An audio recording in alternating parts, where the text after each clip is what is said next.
हवा में गायब होते हवाई जहाज, समंदर में बिना कोई निशान छोड़े समाते समुद्री जहाज। दशकों से अटलांटिक महासागर का एक इलाका एक ऐसे रहस्य का नाम बन चुका है जो सुलझने का नाम ही नहीं लेता। लेकिन बरमूडा ट्रायंगल की इस किंवदंती में आखिर सच्चाई कितनी है, चलिए आज पता लगाते हैं। हाँ, यही वो तस्वीर है जो हमारे दिमाग में आती है ना? बरमूडा ट्रायंगल, जिसे शैतानी त्रिभुज भी कहते हैं, अटलांटिक महासागर की वो जगह जो न जाने कितनी ही रहस्यमयी गुमशुदगियों का दूसरा नाम बन चुकी है। तो आज हम इस रहस्य की तह तक कैसे पहुंचेंगे? सबसे पहले हम समझेंगे कि ये किंवदंती आखिर है क्या। फिर हम इतिहास के पन्नों को पलटेंगे, उन मशहूर हादसों को देखेंगे जिन्होंने इस कहानी को हवा दी, और फिर जानेंगे कि कैसे ये अलग अलग घटनाएं एक बड़ी कहानी बन गई। और आखिर में हम विज्ञान और अलौकिक दावों को आमने सामने रखकर इस रहस्य से पर्दा उठाएंगे। तो चलिए, सबसे पहले सबसे बेसिक सवाल। हम सबने इसका नाम तो सुना ही है, पर ये बरमूडा ट्रायंगल आखिर है क्या और कहाँ है? देखिए, एक मज़ेदार बात यह है कि इसका कोई ऑफिशियल नक्शा है ही नहीं, लेकिन आमतौर पर लोग इसे बरमूडा, प्यूर्टो रिको और फ्लोरिडा के बीच का एक तिकोना इलाका मानते हैं।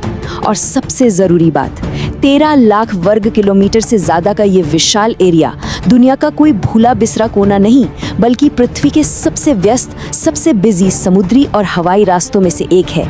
ये एक बहुत ज़रूरी पॉइंट है, इसे याद रखिएगा। अच्छा, इस किंवदंती को सही से समझने के लिए हमें टाइम में थोड़ा पीछे जाना होगा, हवाई जहाज़ों और अखबारों की सुर्खियों से भी बहुत पहले। इस इलाके से जुड़ी अजीबोगरीब कहानियां हमारी सोच से कहीं ज़्यादा पुरानी है। इस रहस्य की जड़ें सदियों पुरानी हैं। सोचिए, 1492 में खुद क्रिस्टोफर कोलंबस ने लिखा कि उनका कंपास अजीब तरह से काम कर रहा था और उन्होंने आसमान में अजीब रोशनी देखी। सदियों बाद 1872 में मैरी सेलेस्ट नाम का जहाज मिला, लेकिन उस पर कोई इंसान नहीं था। और फिर 1918 में यूएसएस साइक्लॉप्स, एक बहुत बड़ा नेवी जहाज 300 से ज्यादा लोगों के साथ बस गायब हो गया। ये सब शुरुआती संकेत थे कि इन पानी में कुछ तो गड़बड़ है। जरा सोचकर देखिए, इस इलाके को पार करने वाले पहले यूरोपियन खोजकर्ताओं में से एक क्रिस्टोफर कोलंबस अपनी डायरी में लिखते हैं कि कंपास पागल हो गया था और आग का एक बड़ा गोला आसमान से समंदर में गिरा। उस जमाने के नाविकों के लिए ये कितना डरावना और समझ से परे रहा होगा। लेकिन आज हम जिस बरमूडा ट्रायंगल को जानते हैं, उसकी असली नींव रखी 20वीं सदी में हुई कुछ गुमशुदगियों ने। और उनमें से एक घटना ऐसी है जो सबसे ज्यादा मशहूर हुई, फ्लाइट 19। वो नंबर जिसने सब कुछ बदल दिया। 5 दिसंबर 1945 को अमेरिकी नौसेना के 5 टॉर्पीडो बॉम्बर प्लेन्स, जिन्हें फ्लाइट 19 कहा जाता था, फ्लोरिडा से एक रूटीन ट्रेनिंग मिशन पर निकले। ये मिशन सिर्फ 3 घंटे का होना था, पर कुछ ही घंटों में न सिर्फ उस फ्लाइट के 14 पायलट गायब हो गए, बल्कि उन्हें खोजने के लिए जो बचाव विमान भेजा गया, उसके 13 क्रू मेंबर्स भी लापता हो गए। कुल मिलाकर 27 लोग जैसे हवा में ही घुल गए। उनके आखिरी रेडियो मैसेज जो रिकॉर्ड हुए, वो आज भी रोंगटे खड़े कर देते हैं। Flight leader lieutenant Charles Taylor की आवाज में घबराहट साफ सुनाई दे रही थी। उन्होंने कहा कि उनके दोनों कंपास ने काम करना बंद कर दिया है। और फिर एक बहुत ही अजीब बात कही, सब कुछ गलत है, समंदर वैसा नहीं दिख रहा जैसा उसे दिखना चाहिए। वो बुरी तरह खो चुके थे। इसके बाद नेवी के इतिहास का सबसे बड़ा सर्च ऑपरेशन शुरू हुआ। सैकड़ों जहाजों और विमानों ने चप्पा चप्पा छान मारा। जानते हैं उन्हें क्या मिला? कुछ भी नहीं, न तेल का एक धब्बा, न मलबे का एक टुकड़ा, न कोई लाइफ जैकेट। और यही तो इस रहस्य की असली जड़ है, जहाजों और लोगों का पूरी तरह से बिना कोई निशान छोड़े गायब हो जाना। तो सवाल ये उठता है कि ये जो अलग अलग दुखद हादसे थे, इन्हें एक बड़ी रहस्यमय कहानी में किसने और कैसे पिरोया? और यहीं से ये रहस्य समंदर से निकलकर अखबारों और मैगजीन के पन्नों पर आ गया। ये किंवदंती किसी पुराने श्राप से नहीं, बल्कि लेखकों की कलम से निकली। 1950 के दशक में कुछ लेख छपे, लेकिन 1964 में विंसेंट गैडिस ने इसे एक कैची नाम दिया, द डेडली बरमूडा ट्रायंगल। और फिर 10 साल बाद चार्ल्स बर्लेट्स की किताब आई, जो दुनिया भर में बेस्ट सेलर बन गई। बस इसने अलग अलग घटनाओं को एक डरावनी कहानी में बदलकर पूरी दुनिया को अपनी चपेट में ले लिया।